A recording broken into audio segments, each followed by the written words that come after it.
Oh, hope you're all doing well this evening. Camera might shake a little bit. Might even fall off of there for all I know.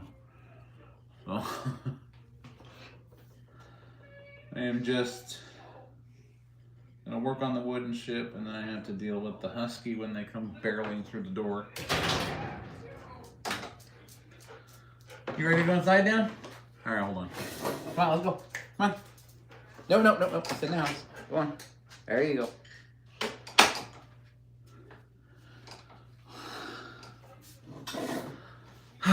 And then, of course, there's the Chihuahua. Are you Finley? Finley?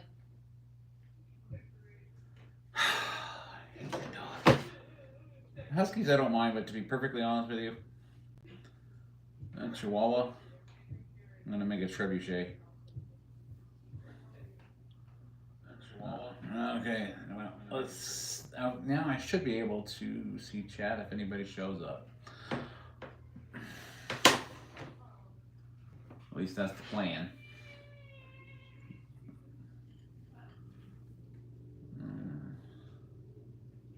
No, I don't want to turn on adaptive brightness. Give me full brightness. All right.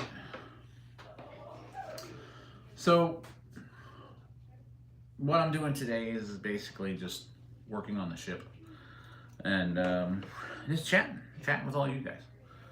So if you have any questions about anything, any questions about projects, things like that, I'm here. I won't be talking the whole time, but I will be working, and I'll try to watch for the chat. Oh, gotcha. Thank you, Angela. Yeah, I know he'll be on. He's gonna want to see what madness I'm up to.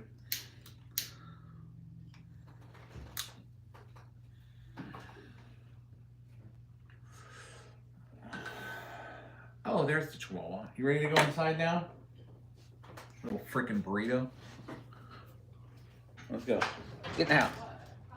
All right.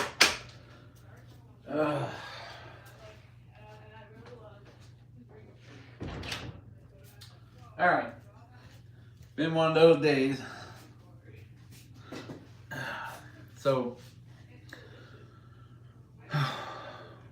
what I'm doing at this point is planking. That's fun. Let's see if I can get this other light on too, because I may need it. Get this one down slightly. I had to adapt this one to a battery pack because the dog decided to chew it. So I soldered on a battery pack, figured out the voltage, and voila, I have more light. Like I need more, right? With all the lights above me. But I still need to, because I'm blind, I still need to be able to pull a magnifier every once in a while over. Not that one, that one's for light. Okay. But right now I can see, so I'll wait a little bit. Everyone to pile in, have some temaki. Got my drink. Hold on. Not a drink, it's a rock star. Don't freak out, YouTube.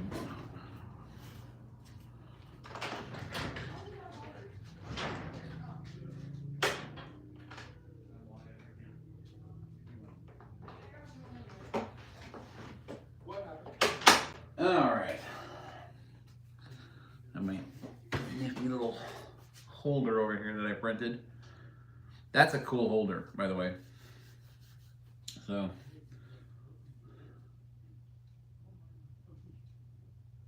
the big magnifying glass, this one was, I got it on Amazon. I just look for lit magnifiers and it worked out great. My daughter's decorated them for me with, well, I need a magnifying glass to see them. It looks like fairies. The Disney kind. Oh, no, I can't even say the Disney kind now. Yeah, they're like little fairy keychain. They look like anime almost. Yeah, one's got a knife, and the other's got a spear. This is like a hidden message for my children. Like, Don't forget birthday. One's got a bow and arrow. One looks like a vampire. Okay, so I thought there was something cute they were doing, as girls do. And there's one just like celebrating being bathed in fire. I may need to have a talk with them. The ship is coming along pretty good, actually. It's doing well. My apologies for any background sound. You are going to hear probably a washing machine. So be prepared for that. It's almost like uncopyrighted music. So yeah, there is that. So what I'm trying to do first here is get this first corner just enough to get started. Because then I got to wrap it. So I want to plank that corner up. And then very carefully. Who needs that? You chew that up and you're going to be a carpet. You hear me, Colt? Alright.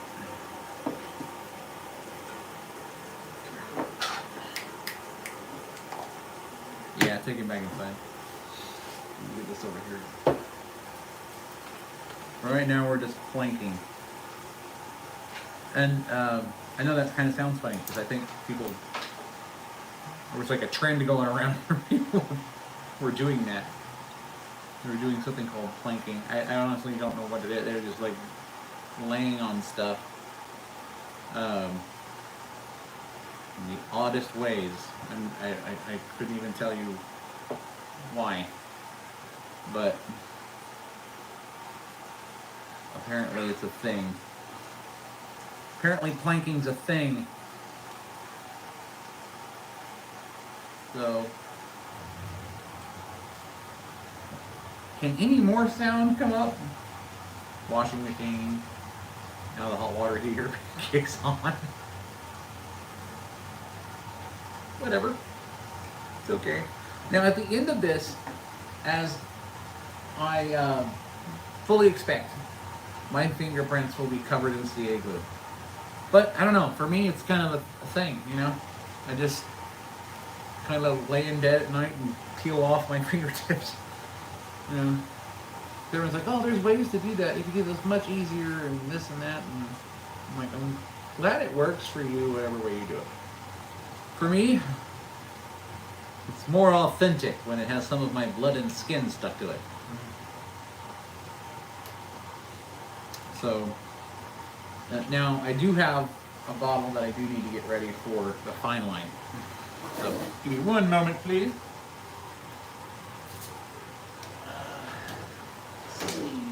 Where did I put you? There they are. These are kind of like single use, sort of. You know, you dump your CA in, and then hopefully you guys can hear me over all that. And then you put your tip on there. Makes things a little bit easier, and I always use the medium CA because it's easier to work with. Thin just runs all over the place. So, first thing we're going to do, a little bit of CA going. And there is the cap that one way.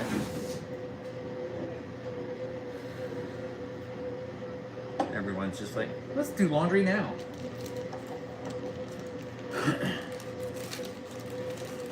Please explain my channel. Okay. Welcome. Chevy 5-speed. Yeah. That's what I'm talking about. My channel is dedicated to basically whatever hobby you guys like, or that I like, but hopefully that most people like. basically, right now I'm working on this wooden ship because I'm waiting for those gears to get here for my turbine. And the turbine that I'm building is it's an electric high-pass turbine engine. It's 170 millimeters. And my channel is dedicated basically to RC and experimental propulsion and things like that. And we'll get into the electromagnetics later. But right now I'm just working on the electric turbine for the purposes of building a large drone that is similar to the Shrike drone you will find in the Shrike drone compilation playlist. So it is a concept drone. A lot of people keep asking me what's the practical purpose, and if fun isn't a practical purpose, then I don't know what is. But yeah, the idea behind that is now I'm making a heavy lift drone out of it. Enough people like it, I guess. Come on.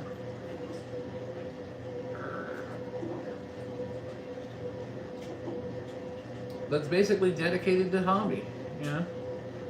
Doing what you like to do, doing what you love to do, doing what you want to do.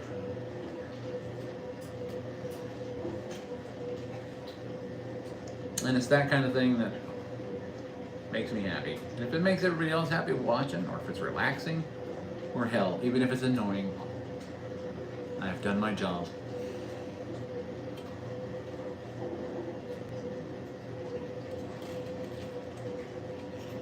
Alright, so let's get this.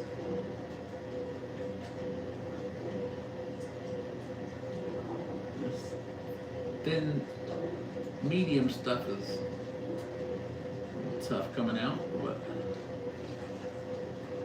I can handle.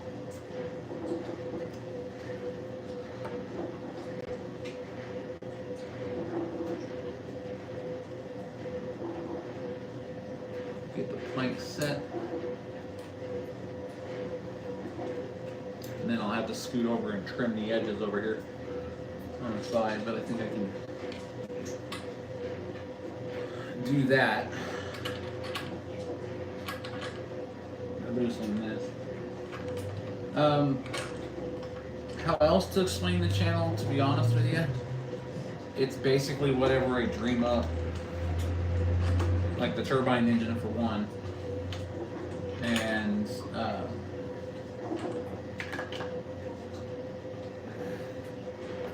the turbine engine, airplanes, drones, whatever I can build, whatever I can afford to build.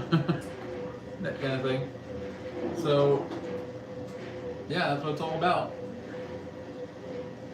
And a lot of my research is to help other people too. So if you're putting something together, if you're wanting to build a drone, it's kind of out of the ordinary, different than other things. You can refer to my channel because I have a lot of data based on power needs, as far as power distribution boards and battery packs and amperages and flight controllers and pretty much everything else you can think of, for the sole purpose of being an informative channel for all of you, so that I can, you know, continue to make things and supply you guys with as much information as I can. Well, it's getting there. So far, I've got this side weathered pretty well after I did the planking. Right now, I'm doing the other side the same way. And I first hit it with a walnut stain first. Let that set, and then I hit it with a black stain after that. And what that does is it's a semi-translucent stain, obviously, because it's a stain.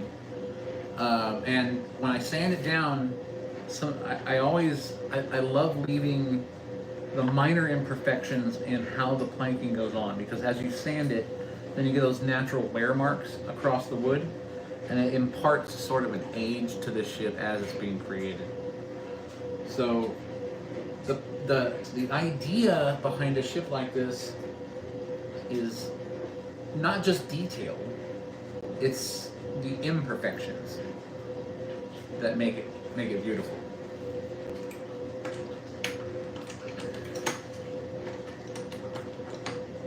That's trying. I just wish I had an easier vise here. It would make things much easier.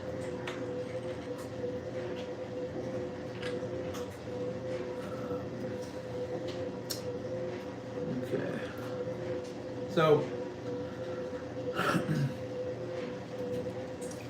other than that, I'm just doing my thing.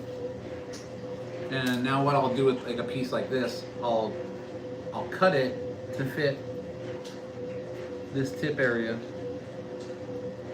But what I'll do is I'll stagger it now. So instead of putting a full piece or a plank along, I'll cut this one in half, or in 3 pieces. Just depends on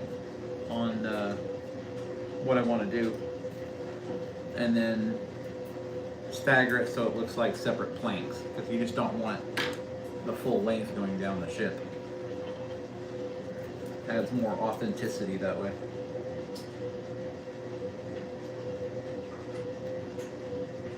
And it looks better.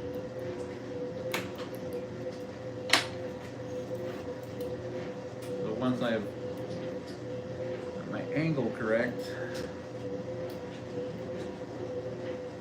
I'll come through here, right about there, and I'll just cut it straight off. And then I'll use a different piece that has a different grain on it, and that'll help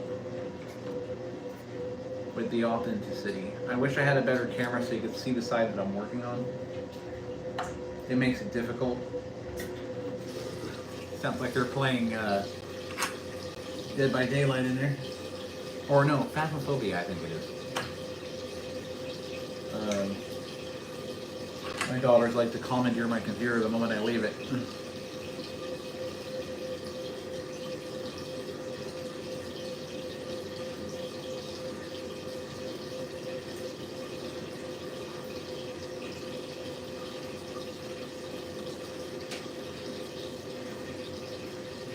Who kind of looks like who?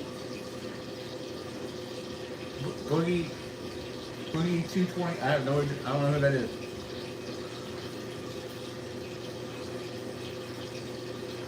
I sincerely hope that it's a compliment, though, because if it isn't, I don't care. No, one way or the other. Insult me all you want. No, I know it's not an insult. At least I hope it's not. But then that goes back to me not really caring if it is or not.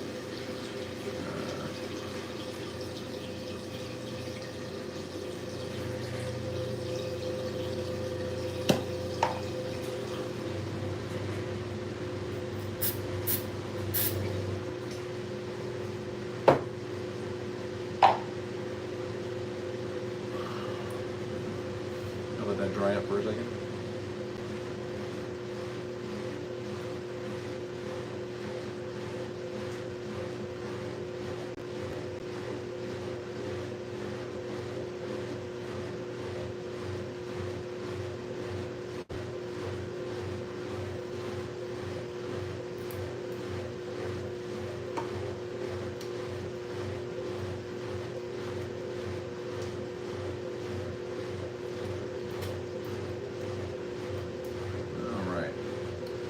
This is what I love about this part, coming around this curve.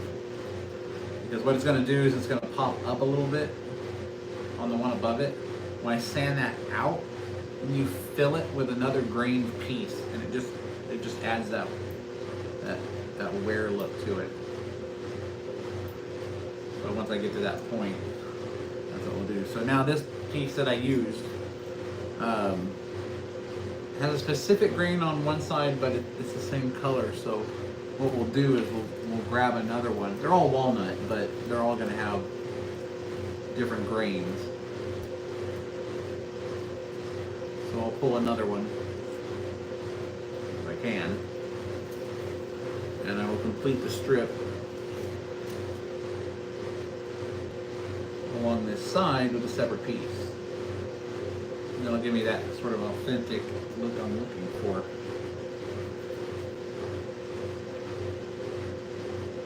Maybe a shortness. No, it's warming up a little bit. First thing I need to do is lift this ever so slightly.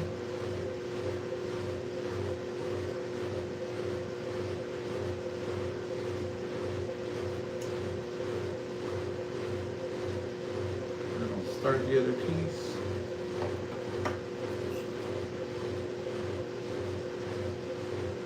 Push that down. Push that into it. I don't know if you can hear me because of the noise in the background that well. It'll be over soon.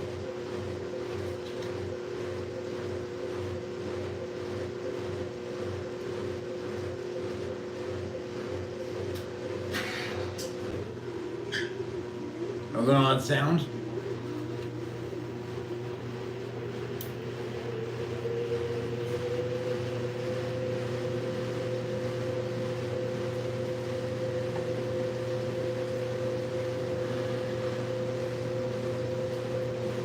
So how is everybody doing tonight?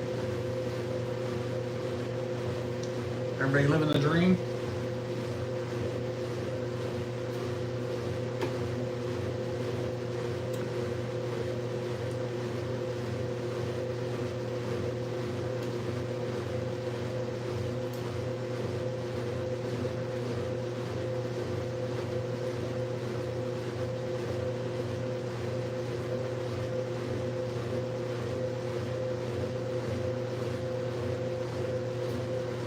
Anybody else trying to figure out why the chicken mafia is mad at us?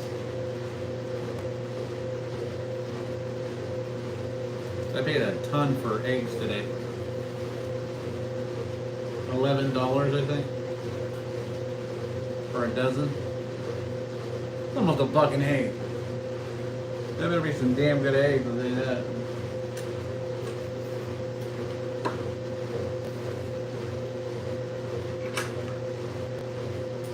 Yeah, anybody who's new, hop into the Discord.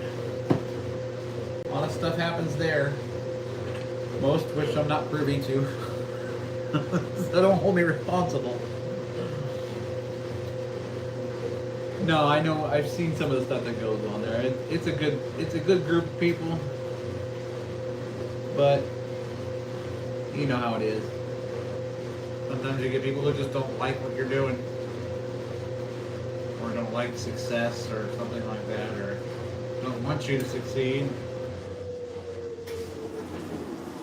Good Lord, I tell you how many times I've had to talk down a hater from, you know, just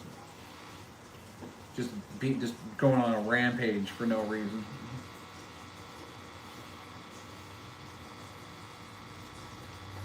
You know? Just telling them like, hey guys, just chill out, you know? Have fun. So you don't like my drone, you don't like how it's not practical for you. Well, I didn't build it just for you.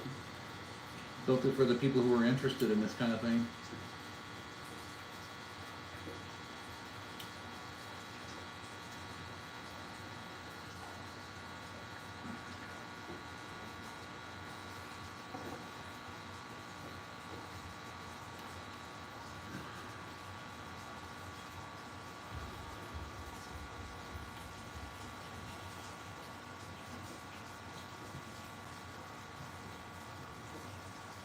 Wish I had some entertaining music for you guys to listen to, but everyone wants to copyright their own farts, so it's like nobody can ever make any money off anything.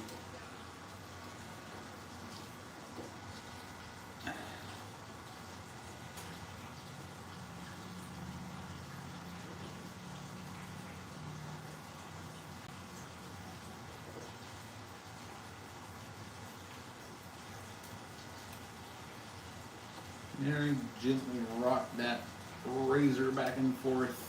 There you go.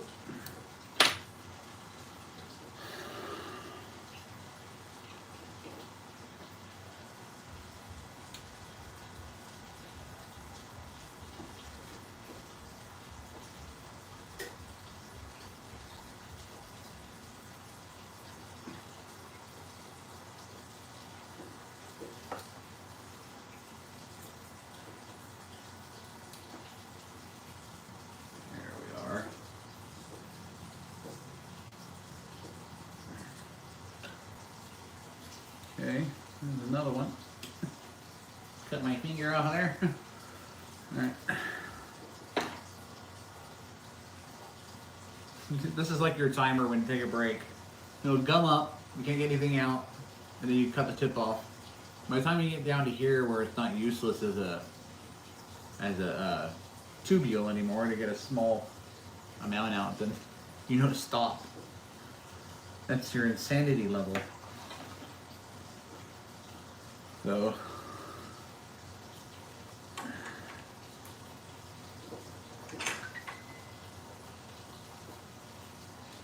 oh, you wanted to see the parts kit? Okay, let me get this rolled over here out of the way.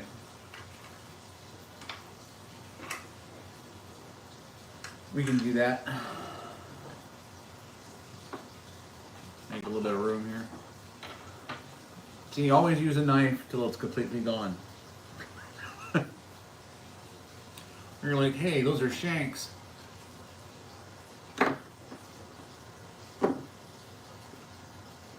You spend time long enough in Russian prison, then you can, you know, make things like this out of just rocks.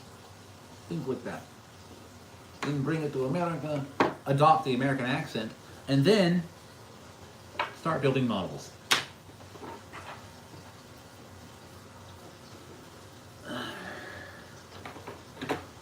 I know there's Russians watching me.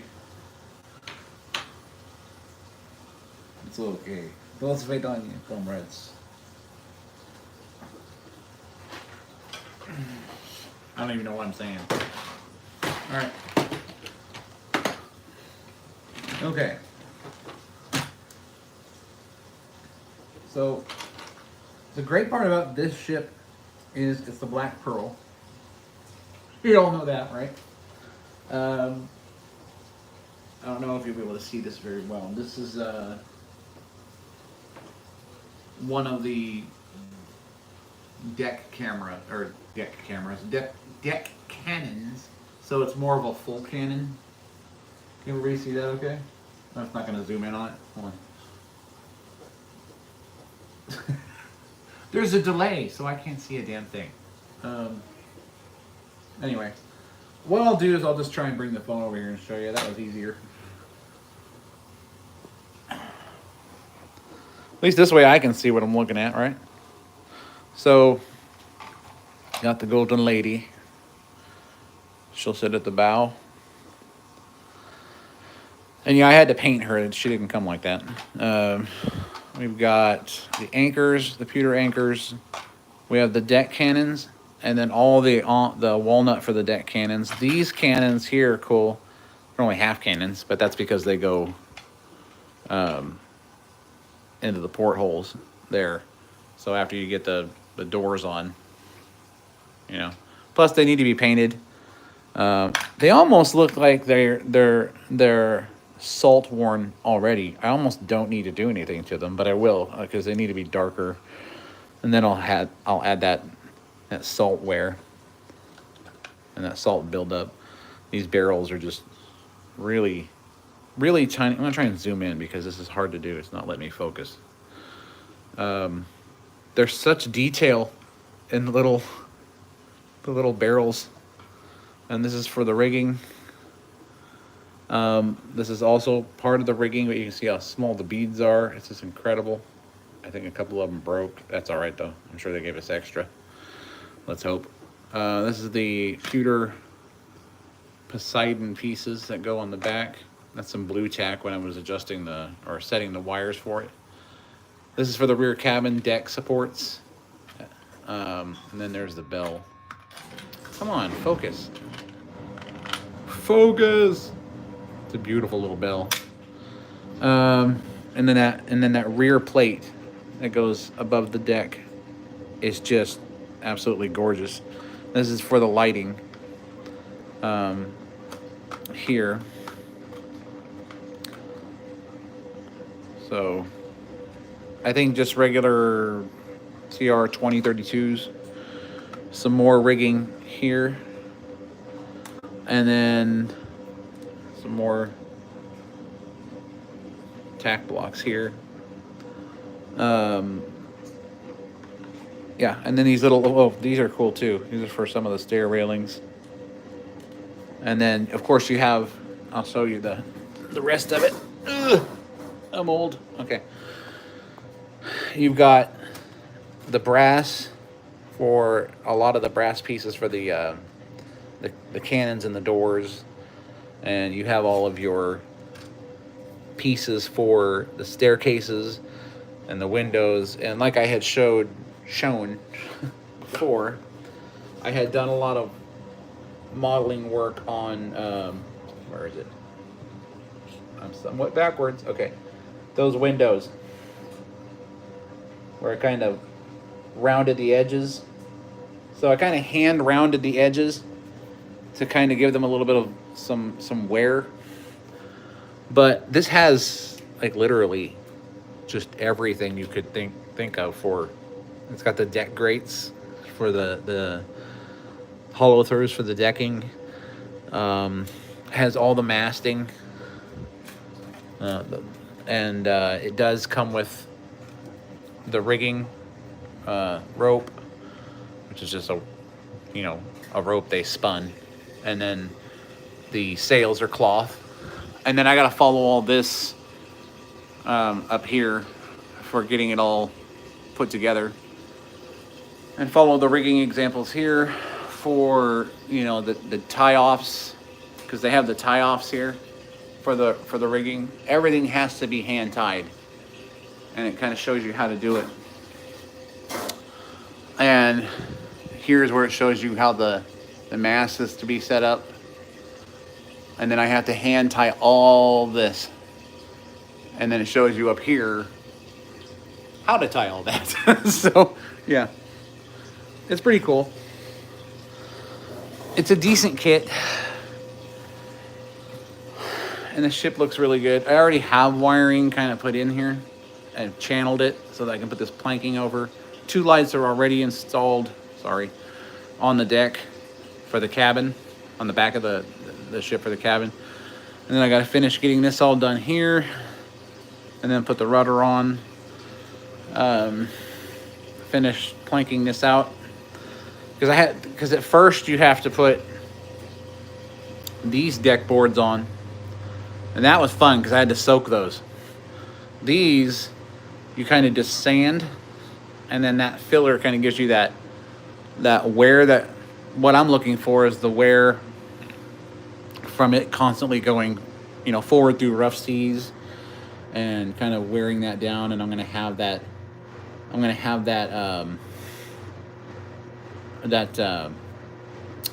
just stuff from this like seaweed, dried kelp, just basically mineralization on the wood in the front and wherever I need to make it look like it's been out at sea for a while, like the black pearl.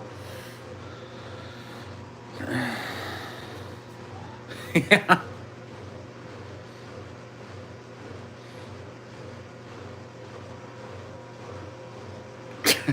Buck.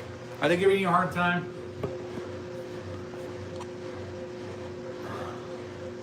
Why y'all ganging up on Buck? He said he was gonna bring Taco Bell at one point, I think. So, yeah, there's that.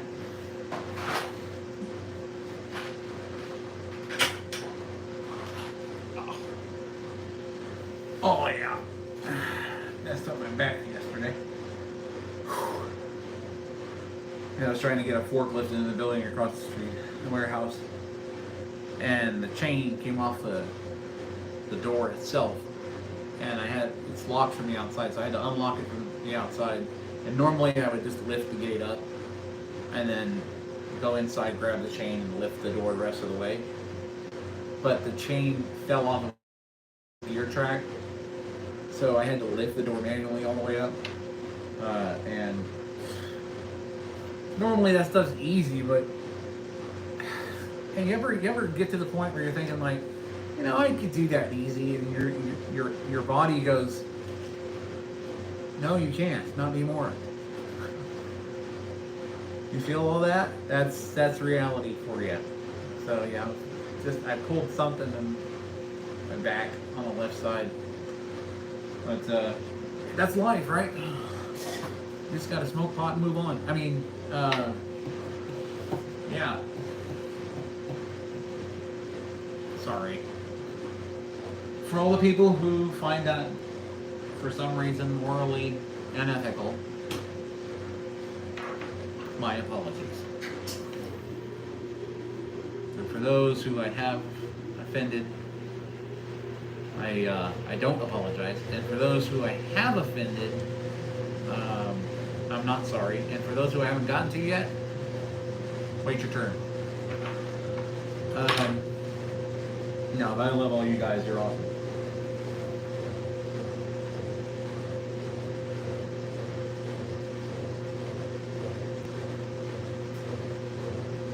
Yeah, you think? Bob?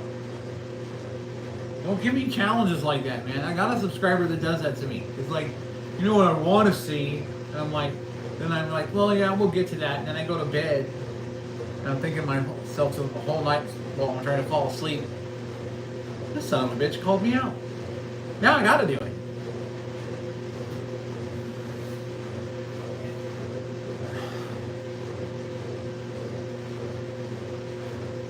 Yeah, Taco Bell. I know people are laughing, but I still want that Taco Bell, Buck.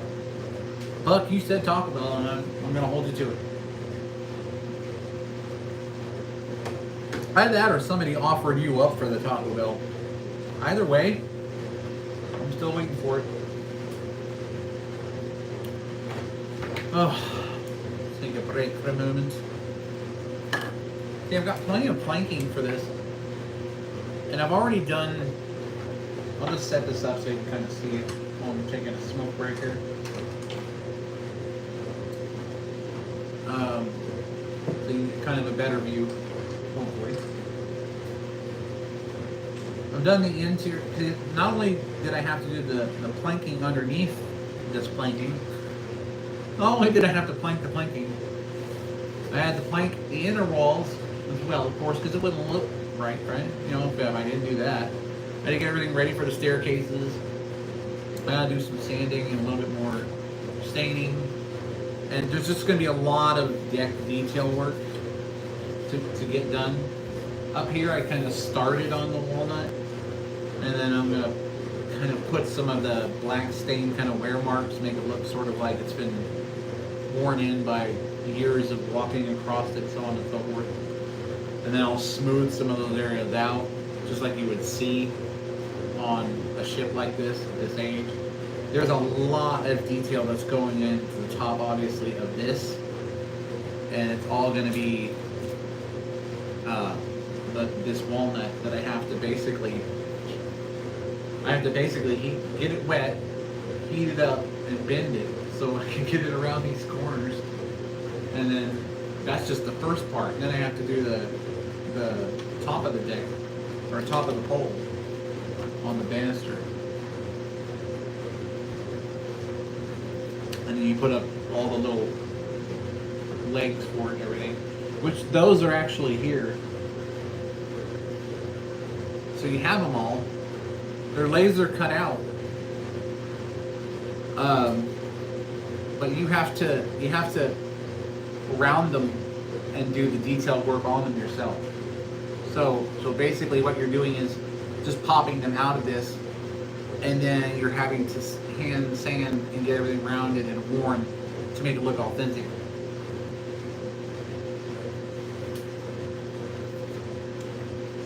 And then I can't wait to get to this part where I start using the brass, or the copper, or brass, or whatever this is. I don't know if it's brass or copper. Given the price of copper nowadays, it's probably brass. It looks like copper. I don't know. Can't remember. This is is an older model. I've had it for a while. And I got a lot done on it. And then I had to kind of refit everything in the garage before I could do anything else. But it's eventually going to be done and beautiful. This isn't the kind of thing you want to just rush through build and then, okay, I'm done, look what I did. You want to put the time into it. You want to put the thought into it. You want to go and look over each individual piece and you want to go, does that look authentic? Can I make it look better? Look at pictures of older ships that have been at sea for a while. Some of the older replicas that they have, or some of the older wooden galleons and things like that, just to see sort of how what wear pattern you get from the waterline, and then what kind of sediment you get between the boards, things like that. It's just that detail work that I'm looking at. I mean, I've seen some cases where older ships like this, they even have slight areas of mossiness, like some just moss has built up in the corner. And this being the Black Pearl, adding stuff like that will be really cool. Plus, it's going to have the 3 light poles up here. The back cabin's going to be lit up, and then you'll be able to see light through here as well, through those windows. And then because I have lights inside there, and I'm going to put lanterns in that run off of micro SMDs, because I have a whole bunch of micro SMDs. And I'll run them through the pole. That's going to be the difficult part, is running them through the pole and then down into the power supply. But that's the part about the meticulous work. And that's why I have like 2 magnifying glasses and bifocals. So it got much quieter. Thank you for shutting up over there, washing machine.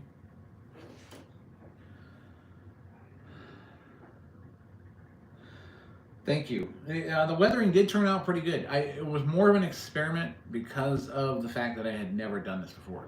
So finding that happy medium where it was basically, you had that worn look, but it didn't look, you didn't go too far. You didn't mess it up. And that was what I was afraid of. That's one of the reasons why I did it this way.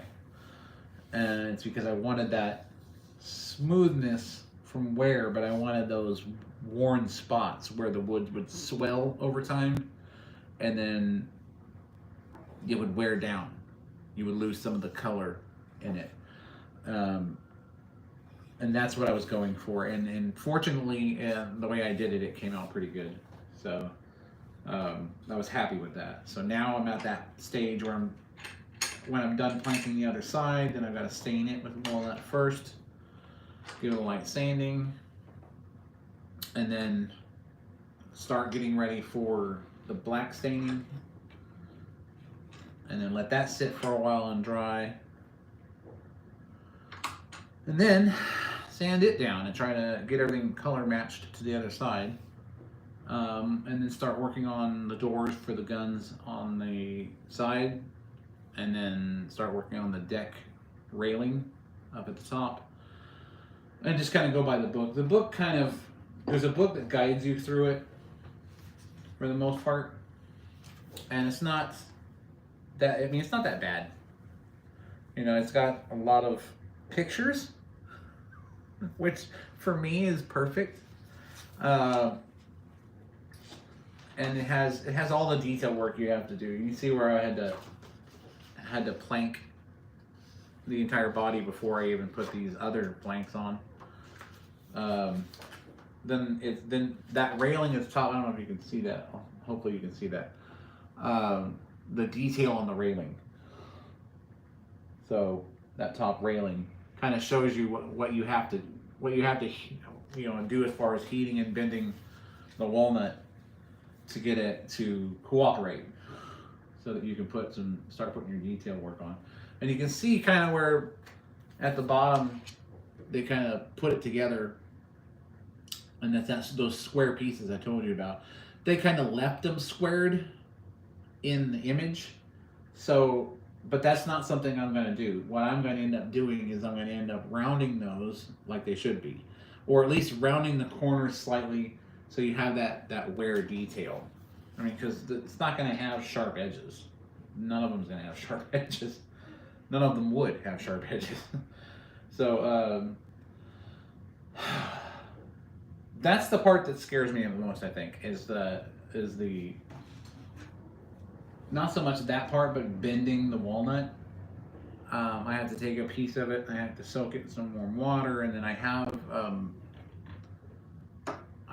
the wood burner here, and basically you adjust the temperature, and then you kind of use whatever ends you need, or the body itself of the burner, to get the bend that you're looking for in the wood.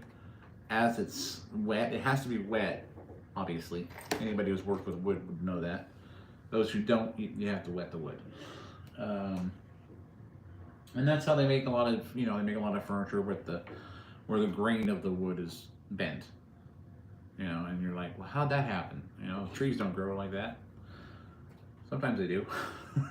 But in most cases, it's about that kind of detail work.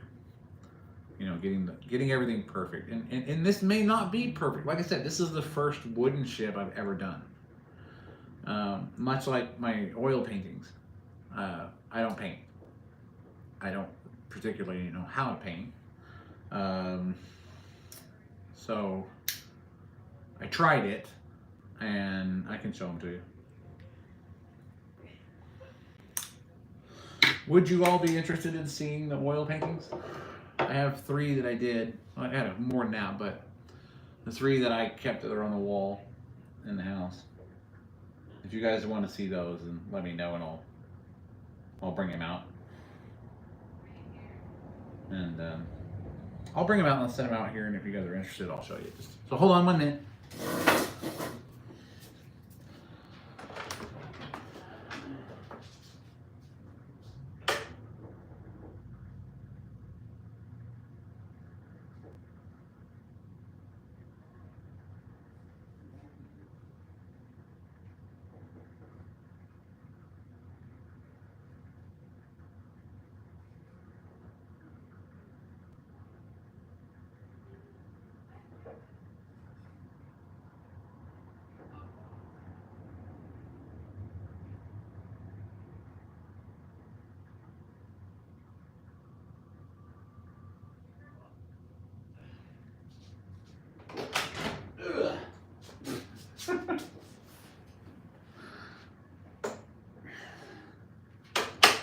My back is helpless. All right, set those down there.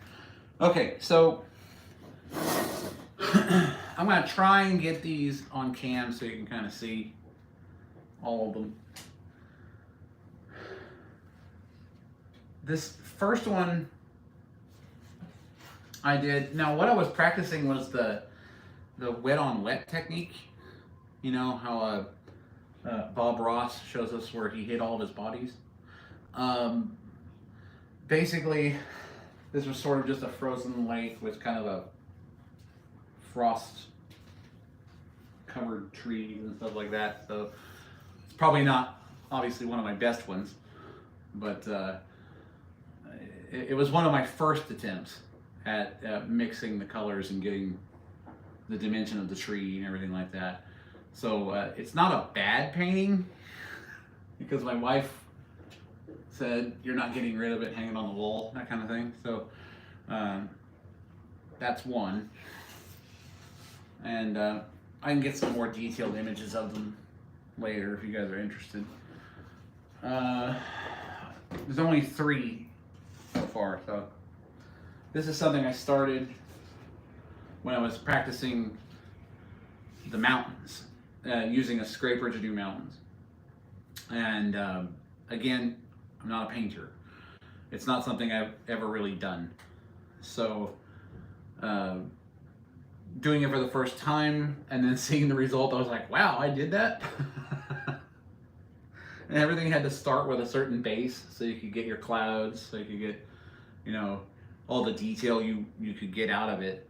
just by mixing the paint as you layer the wet paints together, the oil paints together, and they turned out pretty good, I guess. Trees could have done better, but and the last one is keep in mind I'm colorblind, so this one's a lot brighter.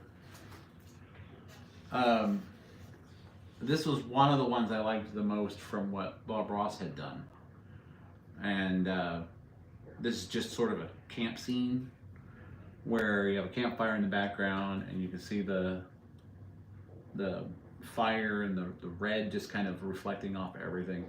It's a little high contrast.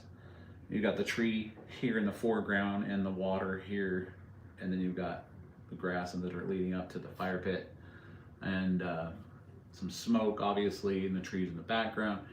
I don't know. I like this one probably the best of all the ones that I've done. So yeah, it's stuff to be proud of, I guess.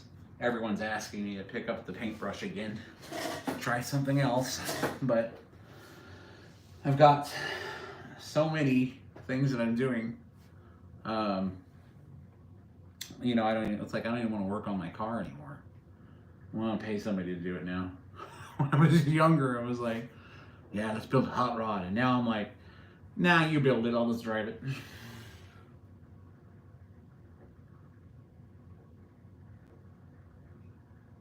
You make prints of it. I can try and get some high def images of it and then do some prints.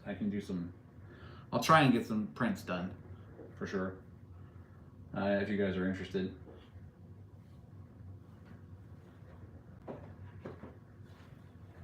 I appreciate the compliment about the auction, but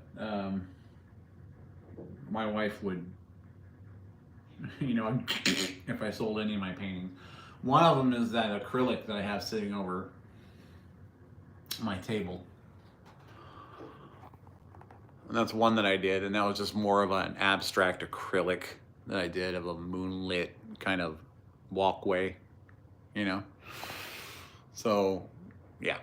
And I think there's another one in the house I did. It's a smaller one. It's over my bed, I think. I had more, but I don't know where they are.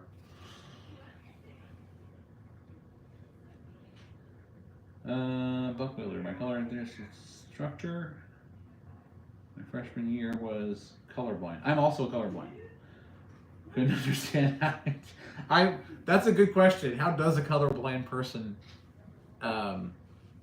teach color? Well, what you learn is that what I learned being colorblind was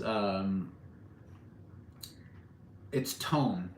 You can see colors. You can see close to color, but you'll get some colors mixed up. You'll get reds and browns that are close to the same tone or shade mixed up, and it could be just from a shadow.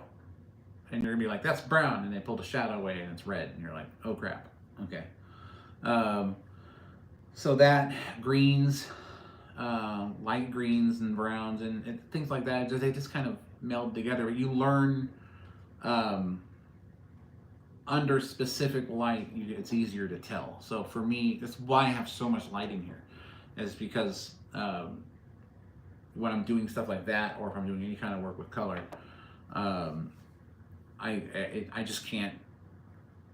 It's red and green, and it's you know, purple and light blue, or sometimes even a pastel in the right light will look like a different color to me. It's weird. It's weird. It's I'm also left-eye dominant, but I'm right-handed, so I don't see those stereo optic pictures with the static that people like so much. It just looks like static to me. So that's one of the things I had to struggle with. But it is what it is. You learn to deal with it, and you don't really know, you know, what you're missing, because they have these colorblind glasses, right? And my kid got some because he says he's colorblind. But I don't know how colorblind he is. I don't know if it's the same as mine or not. But basically, I put them on, and they had this sort of pinkish hue on them, or something to that effect. Some kind of coating on them to maybe, I think, accentuate the colors I'm supposed to be. Did you know that I didn't know that U-Haul trucks were red? Weren't red. They're orange. The stripe on the back of it's orange. Am I right about that? For years, it was always red for me. And then I put on the colorblind glasses, and it was orange. And I was like, well, I'm 48 years old, and I had no idea. You know, it's like like if I had to call somebody and be like, yeah, this U-Haul truck hit me, it was red, and they're gonna be like, what?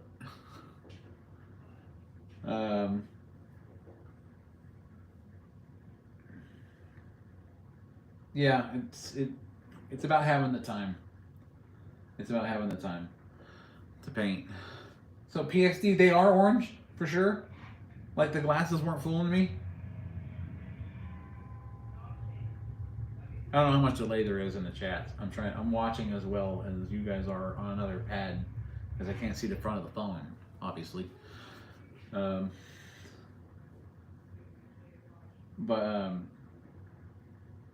Yeah, it shocked me. I was like, orange? Those things were orange this whole time? I was like, it's like you feel betrayed by your own eyeballs.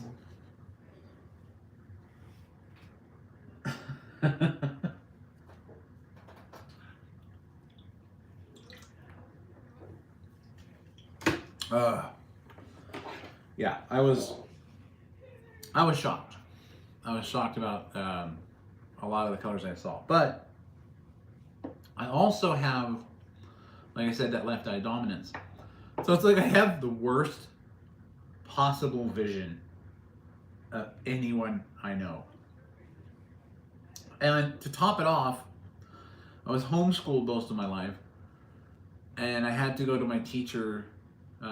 He taught from his home. His wife taught music and things like that. And my teacher was blind. He was blind. Not just colorblind, straight up blind. Best teacher I ever had. And we were talking about weather. And one time we were having a pretty big storm, and it was outside of his apartment. It was going on. And he could sense when lightning was going to strike. And I know a lot of people say, yeah, the hair on your arms stand up, things like that. But he was extra sensitive to that kind of stuff. And he knew it was coming before the hairs on your arm stood up. And he said, all of a sudden, he goes, let's check out the storm and see. You know, you'll learn some stuff. And he goes, uh-oh. Oh, and we were like, what? And all of a sudden, I felt like everything. Like every hair on my shoulders and stuff like that, my neck, my arm, everything stood up. And all of a sudden, the biggest boom I've ever heard in my entire life, besides the RPG that hit the wall next to me, just cracked. And it was like, it scared me half to death. Because I was a kid, you know. This guy had superhuman, like, hearing and other senses. He knew when that lightning was coming. And then, he knew we ducked. He's like, you guys can get up now. And he was straight up blind. And it was just, for me, it was fun. He was laughing the whole time. It's like he knew, you know? Oh, a big lightning bolt's coming. Let's bring him to the front door and open it. Okay, guys, watch this. And it just right over the top of us. I don't even know where it hit, but I think it hit a tree close by. But it was loud. And then, yeah, he was just the best teacher. I miss him. You've all had those teachers you miss, right? You know, you've had the ones that you don't miss, and you never will miss, and then you have the ones that you miss. I had one teacher. I do miss, and I'm trying to recall her name. I think it was like maybe second, third grade. She would never call you by your first name or last name. She would call you the women Mrs. and then their first name, and then the males Master. This, Miss this, Master that. She was very uh, um, she was like that with her when the way she held herself, but she always dressed up as strawberry shortcake for Halloween. It was like one of the memories I had of that teacher, and I forget her name.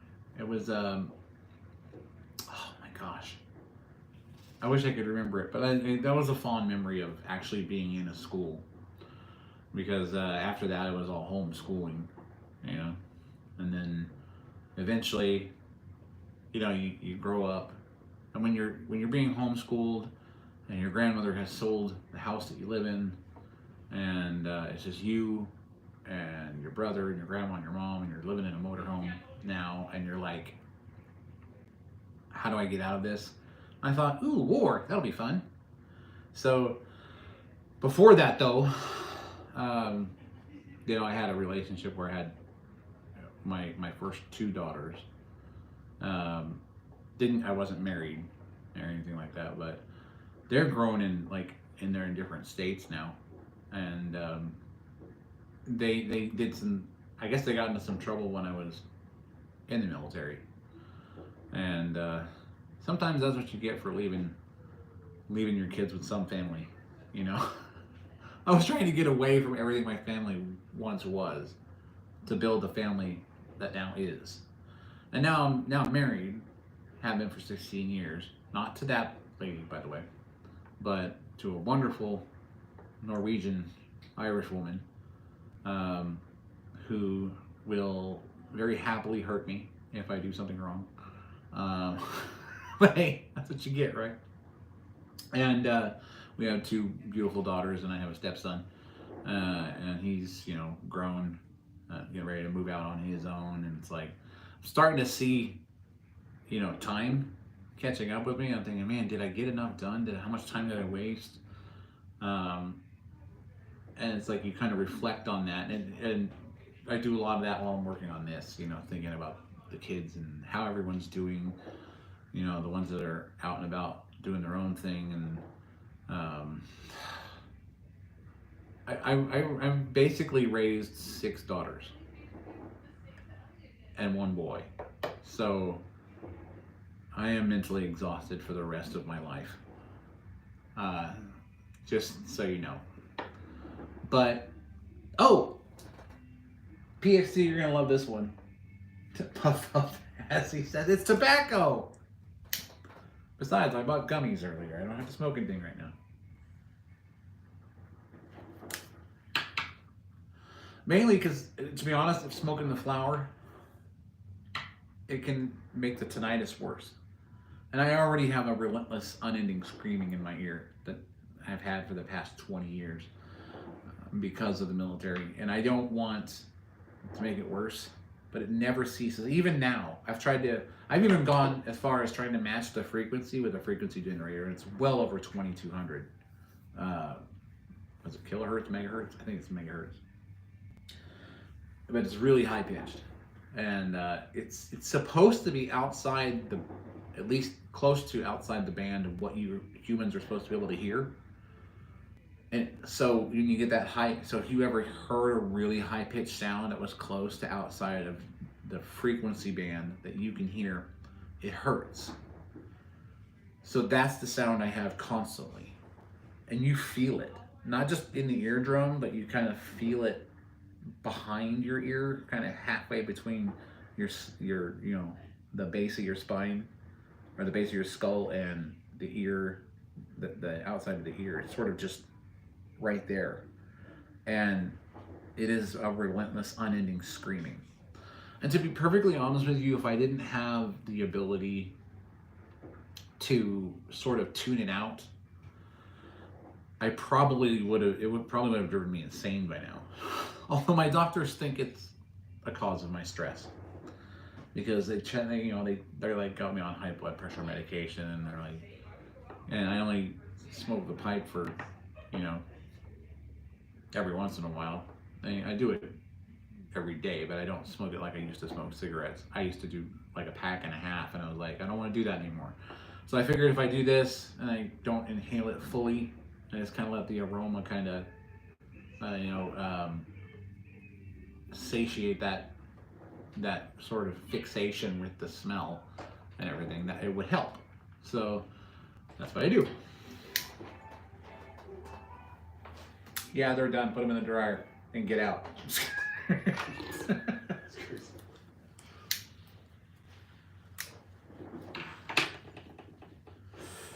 That's my son I was telling you about. He's getting his work clothes clean, and it's hard to find clothes for him because he's like 25 feet tall. So, yeah. So he's gonna watch. It's like a full load of laundry for us is like most of our clothes for us and some of our children. A full load for him is like one shirt and a pair of pants. So, yeah. He's a tall one. That's why he's working, like doing warehouse work. He doesn't even need a forklift. He just throws it on up there. That's 30 feet up. Can you put the box up there? Sure. So, yeah, that's what he's doing.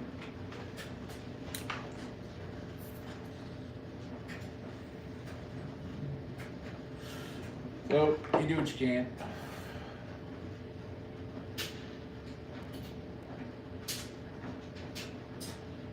Okay,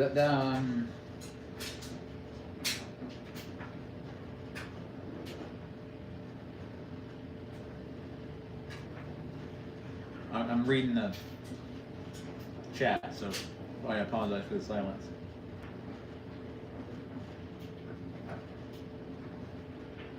Indoweed.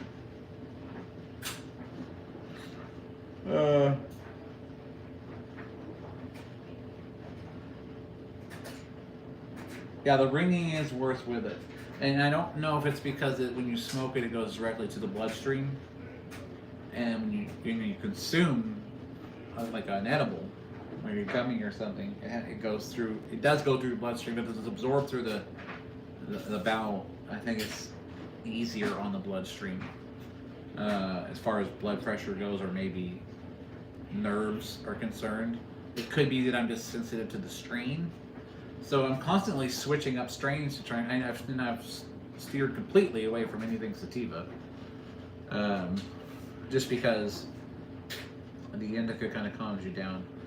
And that's what I need, because with this, the doctor has given me the high blood pressure medication. He's given me clonazepam, whatever that is. Said take it 3 times a day. And it was just to lower my stress level, apparently. Stress that I don't particularly feel, but it manifests itself physically in how my body functions. So that's part of why I try to find a more natural medicinal remedy. So, I mean, I don't have to smoke weed. I don't particularly like to, because I don't want to put any more stuff in my lungs. But so switching to the edibles to try that and see if it just keeps me calm, takes away some of the pain. Because I'm going to be honest with you. I'll be honest with everybody here. After the military, because of the wound that I had, I was going through a primary care physician, and the VA and all that other stuff back and forth. And they started me on Norco and stuff for the pain, because I had to have an irrigation and debridement on my right knee, because there's a lot of damage and a lot of stuff floating around in there. They had to go almost all the way down my leg to do the debridement. But after that, the patella pain was when it started to go, it was unbearable. So they put me on the Norco, and that's poison. I mean, if you don't have to take that stuff, don't do it, because it led me down a road that took me 10 years to get off of. And eventually I got to the point where I was like, you know what? I'm gonna take control of this myself. I'm just had gotten married, and I was like, I can't do this to a family. So I intentionally went to a methadone clinic, and they were like, why are you here for that if you're just on narco? And it's like, because taking 10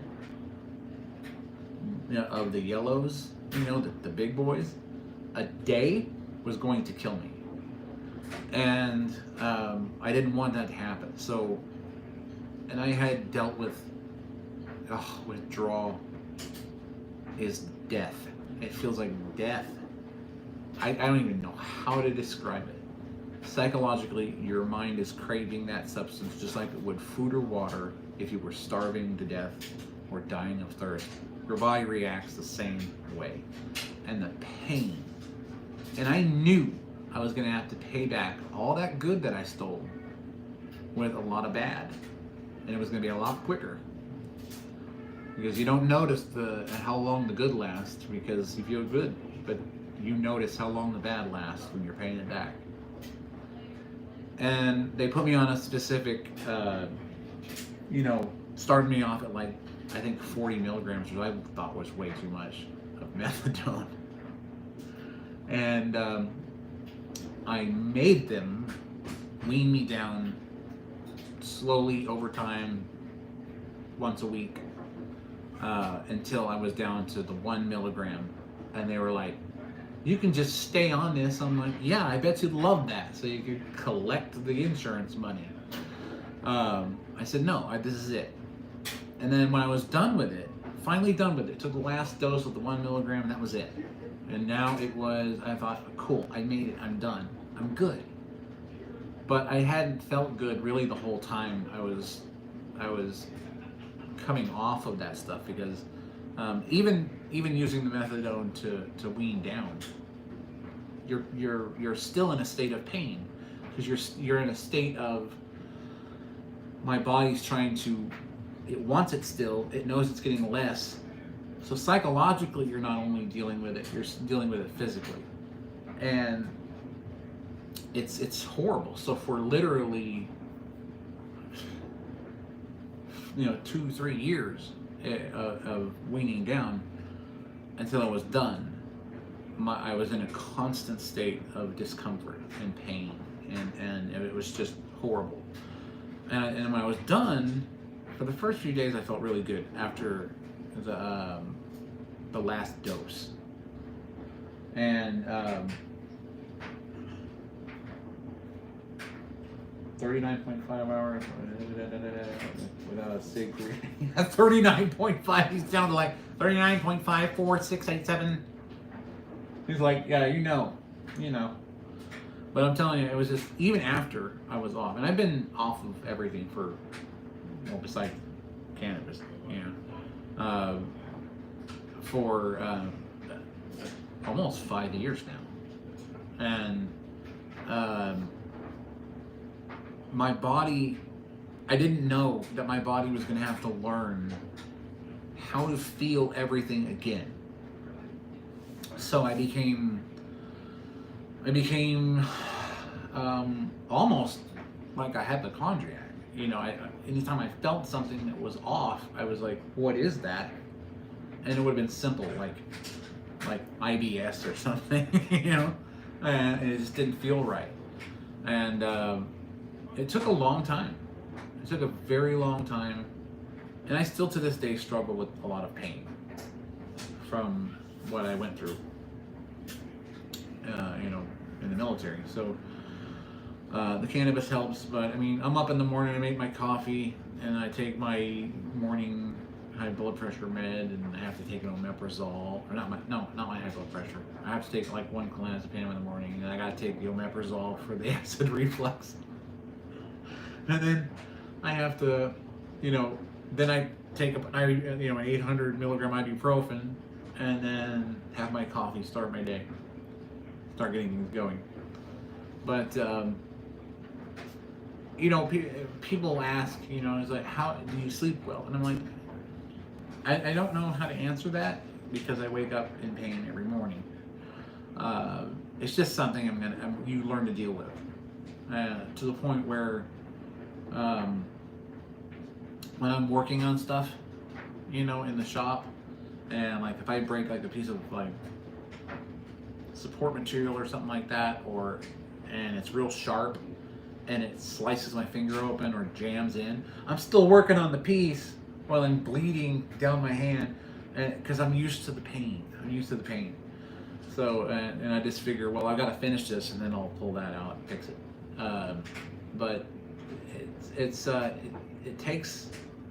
I don't think you ever fully recover from that.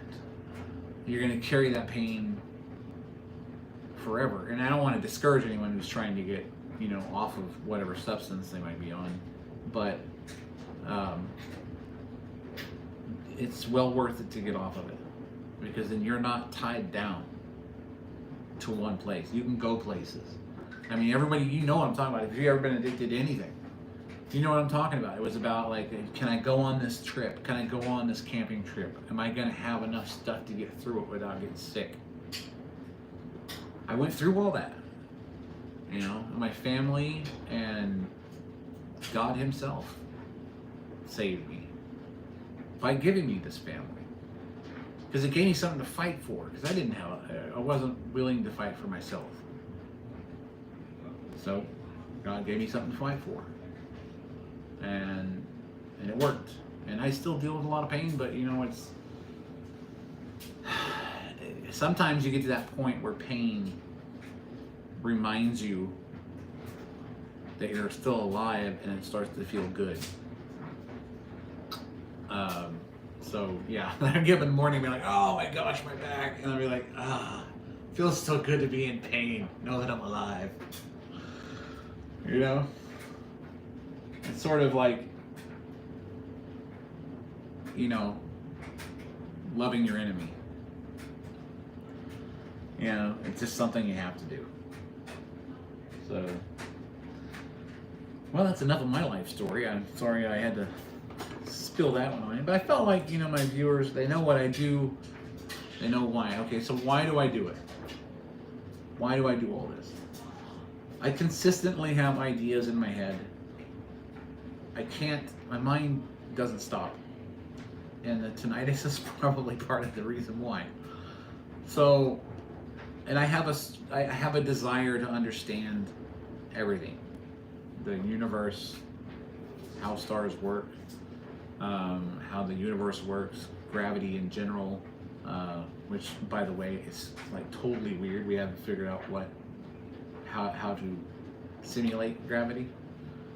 It's like one of the forces that you can't duplicate, in a sense, unless you're creating a stellar body out in a vacuum, and then you can. They can sort of mimic it on the space station with water, but it's things like that fascinate me. So, learning about how our sun works, being a main sequence star, burning hydrogen, compressing it, causing a nuclear reaction. Helium is the byproduct. Eventually it'll be a red giant and consume most of the universe. Not the universe, the solar system, to include Earth. But you're looking at a couple billion years before that happens. And then it'll turn into a white dwarf after that, after it explodes and it implodes and starts fusing helium after that. And that's when you start getting the heavier elements like iron, carbon, things like that, that make the heavier elements. And then eventually when the star's done being a white dwarf, it's just a dead star. It's just a solid ball of mass. A lot of people think that they turn into black holes. It's really, suns and black holes aren't related in the sense that a sun turns into one. a lot of science fiction likes to say that, you know, that's not true. The black holes are an entity unto themselves, and they're the absence of space-time, which is more of a vacuum than the vacuum we understand of space. So it's I mean, if light can't escape it, then it goes somewhere we're never going to get to, at least in this lifetime. But it's things like that that really kind of keep me going. It's understanding different things. It's you know, it's how I got into pyrotechnics when I was making aerial fireworks. Just understanding how different chemicals interacted, and those chlorine donors for different burns for color, and then barium nitrate, and potassium nitrate, and sulfur, and dextrin as a binder, and copper oxide, iron oxide for different colors, and it just and a three-letter agency has now entered the chat again. So I'll leave it at that. Howdy Garage. The old Bart's Garage. Dude! How is that Chevy going? I haven't seen any pictures lately. Have you posted any new ones? I want to know, man. He's working on a truck. Gorgeous, man. Doing it all by hand. You gotta go check him out. Yeah, he's got a channel where he shows what he's doing. And this thing's looking beautiful. I want him to just like take my Chrysler 300 and do the same thing. He's got some talent, man. He's got some talent.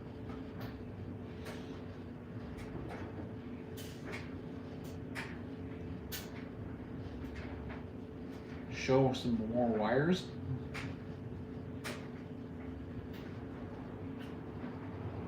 What wires? What are you talking about? What I miss? Oh, you're joking. Wires? For what? Wires for what? What? My string puppet wires? I'll do dance for you.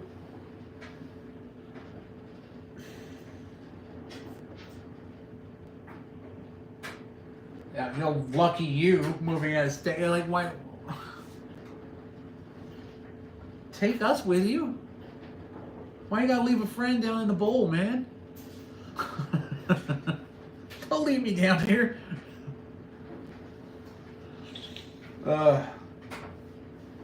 Yeah, I mean, getting out of this place is probably what most people want to do at this point.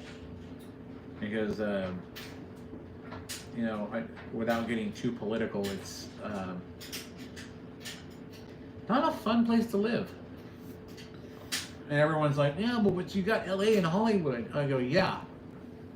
They're all great looking fireplaces now. Nah, this place is a cesspool, man. I'm telling you, I wouldn't be surprised if it was the first, you know, it's like the second Sodom to be burnt in history.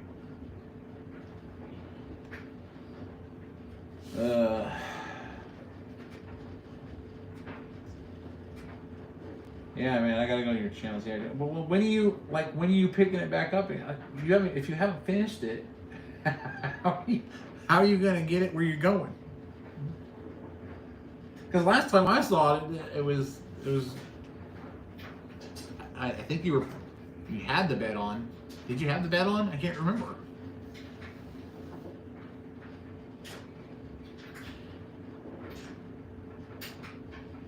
Oh, okay. So you're like moving. You know where I want to live? I would love to live in Montana. I don't know if I have any viewers that live there, but I would love to have just some flat land out there and then just surrounded by just the mountain ranges and some snow.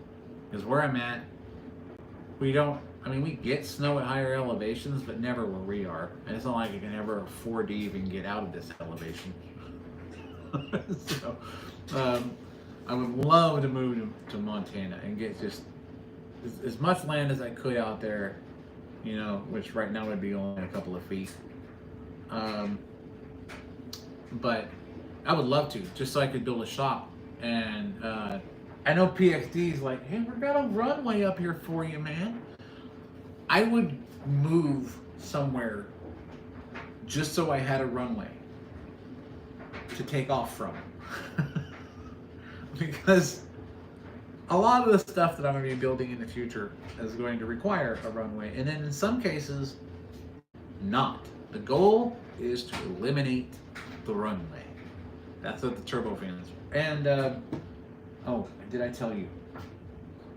70% plus speed land, you get hung up there.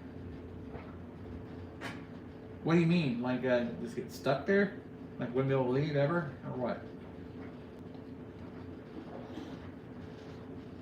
I mean, I know it's like grazing land in some of those areas. Yeah.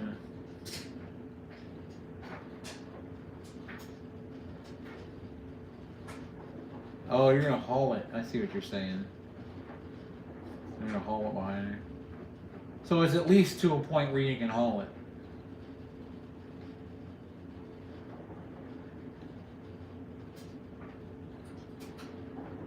Yeah, I don't know where I'm gonna end up. Right now I'm here. And I'm doing my best to make it work. Keep going. Have fun. And you know, eventually you'll see me flying something. Not like remotely. And I know my wife's gonna chime in and say, oh no you're not. I'm gonna be riding something out of here. In the air. So that's the plan. That is the plan. But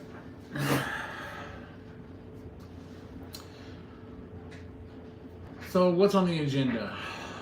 Gosh, the Metal Gears. They are currently at, I don't know how they worded it. It's because it was from the Chinese shipper.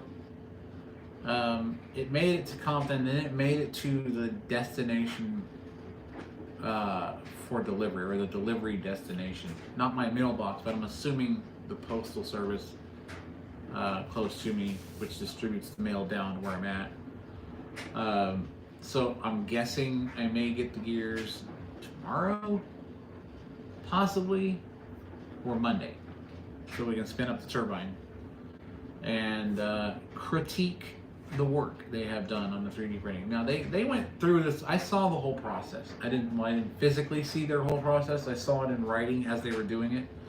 You know, where it's, you know, their engineers are looking at it, they're setting it up for printing, it's in their printing equipment, they're post-processing, they're quality control checking. So I'm kind of hoping that they get here in the condition where I don't have to do any modifications to them before I attach them to the fan. Excuse me. So, a unicopter? No. No, not a unicopter. Nope. 4 turbine engines. Electric turbines. That's what I'm flying on. And right now the test subject is 170 millimeters, and you times that by 3, that's going to be the size of the engine that will go on, or the size of the 4 engines that will go on the quad. And with the gyroscopics and stuff that I do have available to me right now, I should be able to obviously fly it remotely first, just to make sure that I don't end up, you know, flying into a power line. Because I don't want to be like, you know, it only worked for a second. He was a great guy, but it did work. You know. And once I'm done doing that, we'll move on to bigger and better things. You know, like my singing career. I'm kidding. I have no voice at all.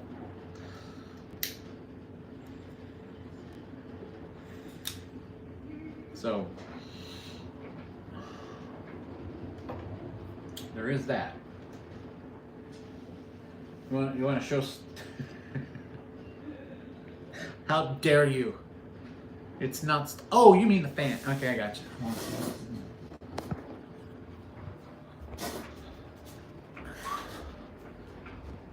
There it is. In all its glory. And the engine drives it. This engine drives it. And then this will control all four of them.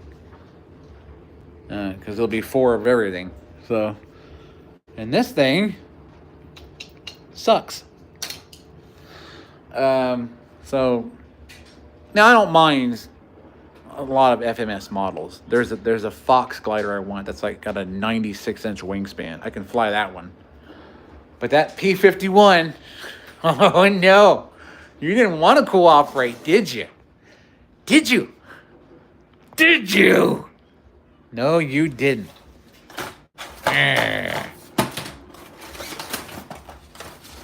Want to see if it still flies?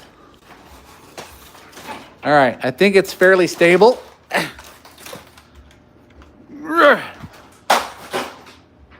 Okay, it made it 5 feet. Not bad. Ugh. Yeah. Yeah, as you can see, she's in pristine condition. For sale, only $29,999.99 plus tariffs. And this can be yours. Anyway. Hello, CNC. How are you? I may just turn this on and let it loose on what's left of that thing. And then this one. You know me, always waiting for parts. Still need an ESC for this that I know isn't going to explode. Screw you, Avian. I mean, I like Spectrum's radios and stuff like that. I had a couple. I had a 8-channel. I had a DX9, that kind of thing, And, but some about their ESCs that are just ticking time bombs. So, yeah. I'm probably going to go with, I'll use their radios, I'll use their transmitters. Transmitters and receivers. Radios and transmitters are the same thing. But as far as their ESCs, and to be honest, the motors, yeah, I had one motor that was a Spectrum motor, and it was a knockoff of the Predator, but I think it was just a Chinese copy of a Spectrum motor, because of course it came from Amazon, so we know it didn't come from the United States originally. And that one burned up too, so I just sent it back. That's why that's why I like ordering the stuff from Amazon, so I can just be like, okay, fine, it burned up, send it back, get something else. The only other transmitters I have are this Fly Sky, but I don't even know if that's functioning properly because of the way the ailerons were working on that stupid thing. The TX16S, that's a good one, and I have I forget what this one is. I know it's the Radio Master one, though. I think. Is this the Radio Master one? No, this isn't the... Well, yeah, maybe it is. Oh, yeah, because I have one more of these. Where is that thing? Hold on. Here's all the receivers. Let's see. Okay. Let's see here. Oh, look, a motor. That's what I was using to hold that Predator motor. And those were my original stable. Oh, there's stubby fan V1. That's the V1 motor, the original. The one we just tore the magnets up on. Oh, those were the good old days. Oh. But I do have a good running 650. And that one down there was an 800 or 850, something like that. And this one survived the explosion of the stubby V1. So I'm going to end up using it on another another fan. Actually, I'm going to try and use it on the turbofan. It probably won't give me the RPMs, but if the compression that I get out of the stator stages and the fan stages through the main compressor, the turbo inlet. Let me just show you the turbo stage in the front, and then the compressor stage, and then the low pressure stage here, which is actually going to be replaced, like I did before, with an impeller. And since you're not using the compressed air, you're not using compressed air from the turbo through the compressor and then using it to drive the rear, the low pressure turbine system, which is what drives what would be a high pass fan on the end of it, because on a turbo fan, they take out the high pass and they just pull straight in.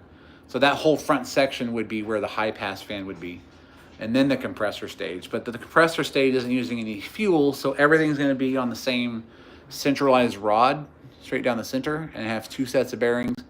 And then the impeller at the rear is going to feed into an afterburner. So that's another project, but that's what we're doing with that. I am going to do an afterburner for this one, but I want to make it in 2 pieces. Because I know you can force the air in to the afterburner, but the problem is the heat that's going to generate from the casing behind here is obviously going to have an effect on any kind of ductwork that you put around this. But this is just for this ductwork itself here is just for that testing of this particular motor setup. You can bring this down and narrow it out and compress that air even more if you wanted to. And that's one of the reasons why I made this engine the way it is, because it's basically like you've seen before, kind of like that, but without this back part here. It's just a stator casing, and then the outer casing right here, which attaches to that, and the fan goes into the bearing port. And then you can kind of duct around that to the size of like say you're doing a F-35, something like that. And then you can basically compress the air as it goes out. And if you have a longer tube behind it, like a longer thrust tube behind it, then you'll get that more linear flow out of the back.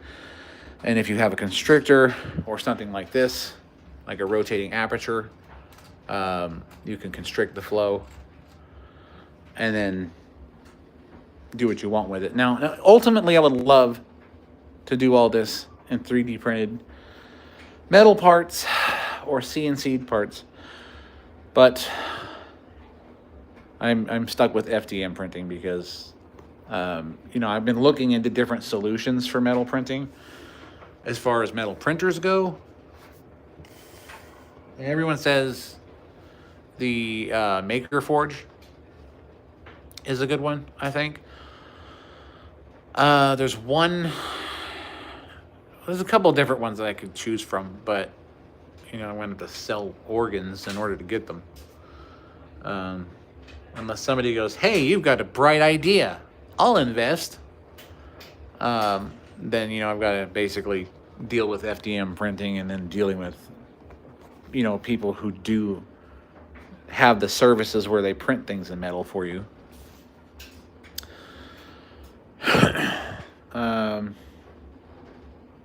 Do you know how much force of lift comes from a wing? From its shape and not its angle of attack, like how it's curved and stuff. Well, like the percentage. Are you talking about any wings or any airfoil in general, or just are you talking about a specific airfoil?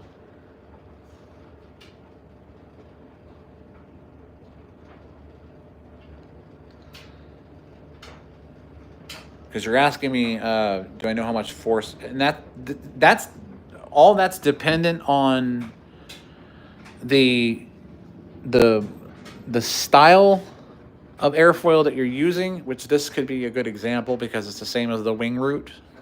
only smaller because it's been swept out and tapered.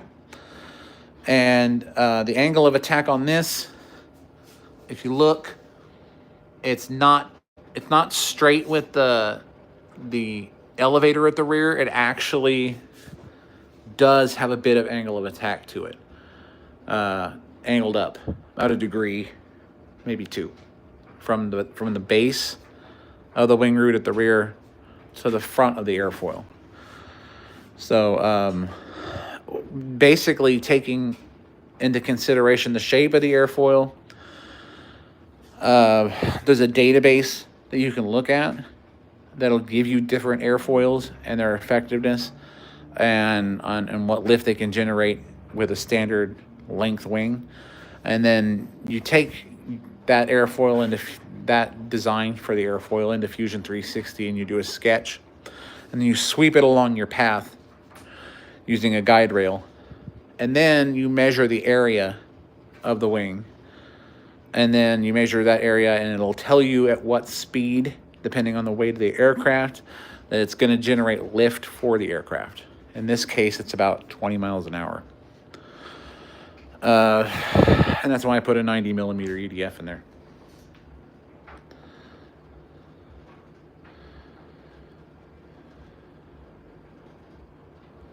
Yeah, so if I understand your question correctly, a lot of force comes from the actual wing. I mean, I'm trying to understand the context of the question.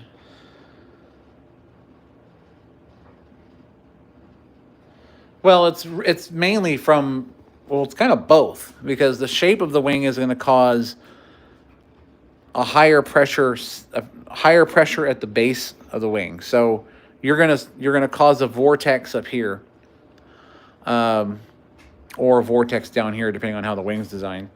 And what's happening is you're lowering the pressure on the top of the wing and increasing the pressure at the bottom of the wing. And as the air flows over it, that's what you're looking for. You're looking for that smooth linear movement over the top where there's less pressure from the way the foil is designed, and you want higher pressures under here, and that's what's going to create that lift. And that's why if you look at this wing right here, this is a good example right here of the base of the wing root, just smaller because I swept it out and extended it. But you're going to get that sort of higher pressure on the bottom and the lower pressure on the top. That's what you want.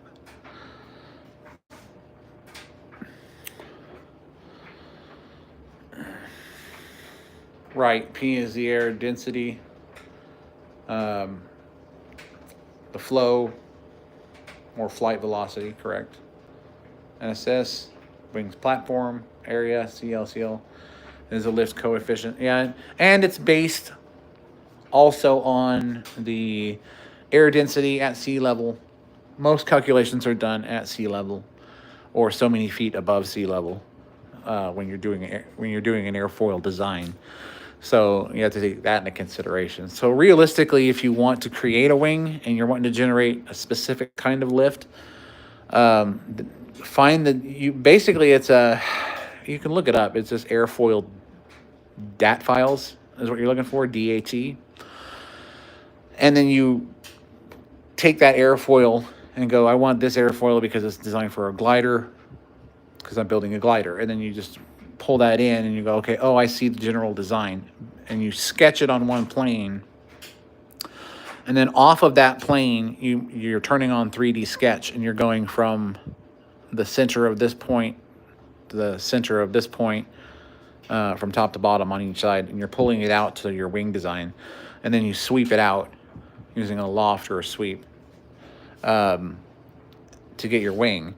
And then you want to, but you can calculate the lift you're looking for by going, this is going to be okay, I'm going to start off with this wing area, and then figure out by the airfoil design how much lift it's going to generate as far as force. And you can calculate that before you start designing the wing and designing the plane. You can say, okay, well, this is how long I want my wing. This is what I got to work with. This is how heavy the plane's going to be and the gear in it. So I need an airfoil that's going to accommodate that. And then you do the calculations and you can pretty much figure out what the wing area needs to be. But also a lot of it's dependent on whether it's a pusher, because you're, pushing it from the back, or a puller prop. It makes all the difference as far as the CG goes. So, obviously this one is dependent on speed. So having a 90 millimeter that goes down to an 80 millimeter aperture for some compression gives me a little bit more thrust out of that 90 millimeter. And then the reason why these wings aren't as long as you would expect them to be, I mean, a lot of people thought they were too small for the plane, but the base is much, much larger. It takes up literally over almost half the body just with the wing root base. And then that tapers out. And there's a reason for that, because it's part of the entire body. And the body is more of an organic shape and has the ductwork under here, because this one's a water lander and a land lander.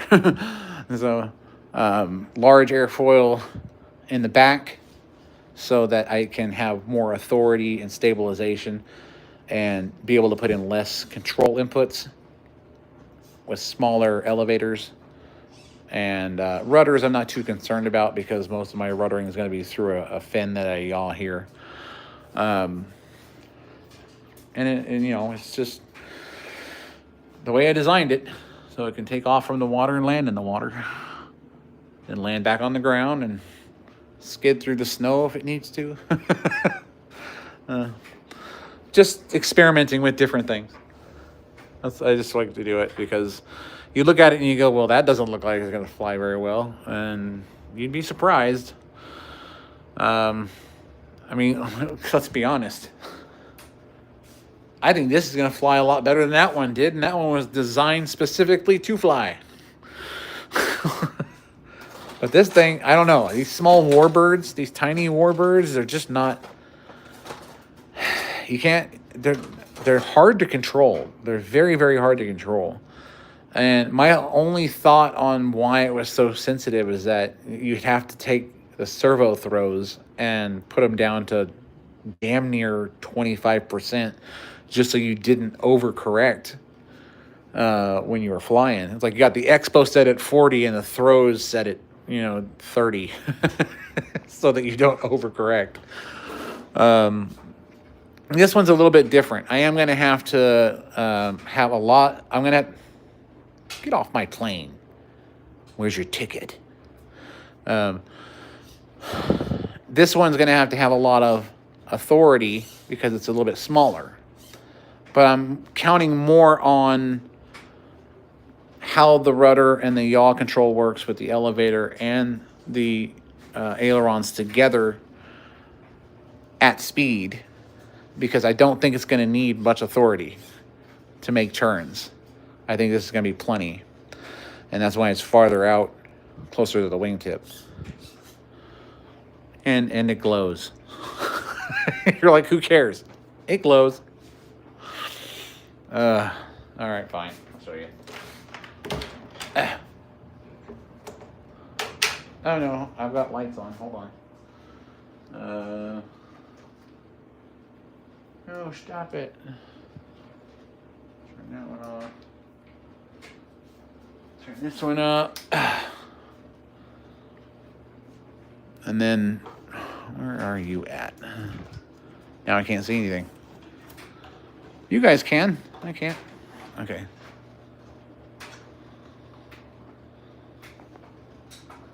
And then I'll be using these to kind of accentuate the body so that I can see it at night if I want to fly at night. So that's kind of the whole idea behind that. So these will go up the body and over the the elevator, and then down towards the body. And then I'll have some Arduino lights put on the nose, like you can see the nose. Hold on, sorry. One second. Yeah. Huh? Okay. So yeah, I'll have some Arduino lights put in here because the canopy is a PETG clear. So I'll have some lights there. Like I said, I have micro SMDs. Those are fun to work with. I'll put tip lights on the wings, easy to run, a very thin copper wires for those. They won't interfere with the airfoil. Once this is reprinted, after the initial testing with everything on it, then once it's reprinted and I have all of my stuff, I made my compensations for the things that I didn't when I was designing it to begin with. Everything will have, I have wire channels in there, but I need to do some modifications, I noticed, while I was putting this one together. So this will be sort of my really ugly test subject. So it'll be fun. But, well, guys, it is after 9 my time, and I have to decorate for my...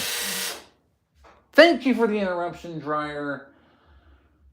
Shut up. So it's my daughter's birthday tomorrow, so I've got to do some decorating, and then go to sleep and hope that I get actual sleep tonight. But I'm listening to a physics book while I sleep, so I should get some decent sleep.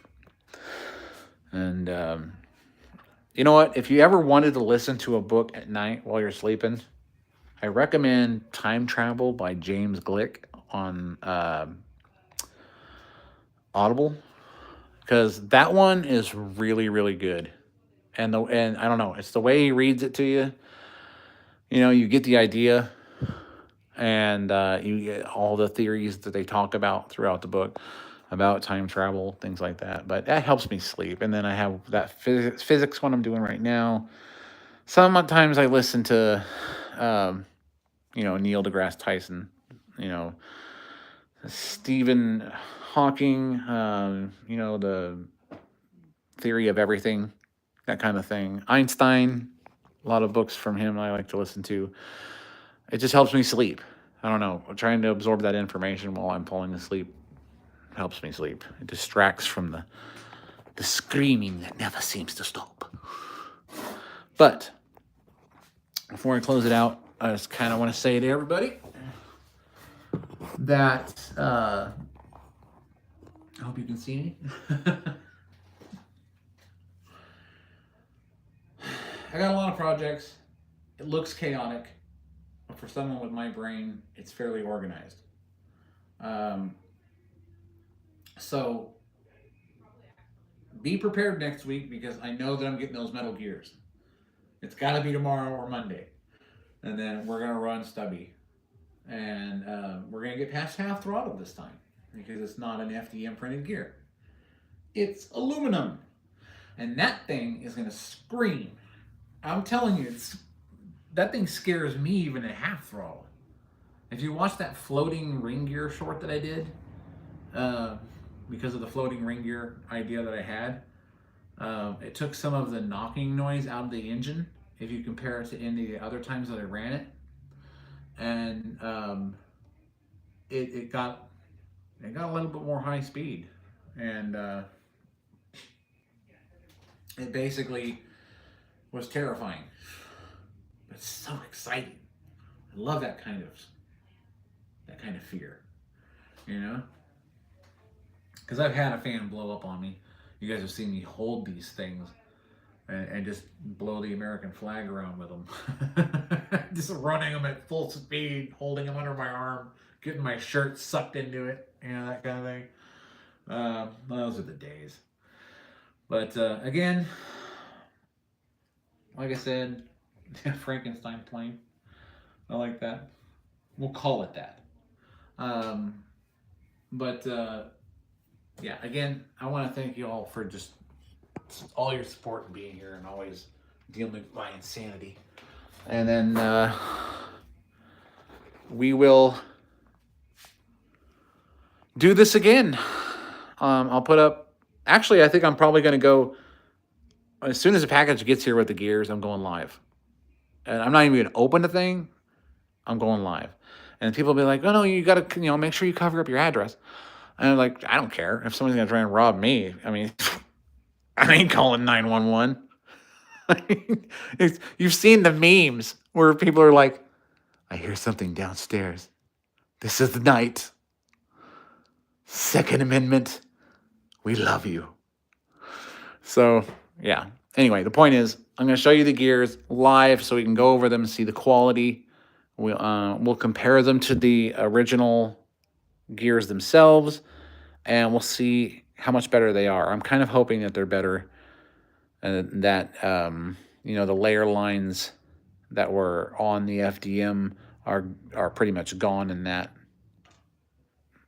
Am I bleeding again? Anyway, and we'll compare them, and we'll see how it goes, and then we'll put everything together, provided I don't have to do any modifications, because I did design it for the offset that they gave me of their machine, so it should fit my bearing holders, or my gear holder bearing setup thingamabobber.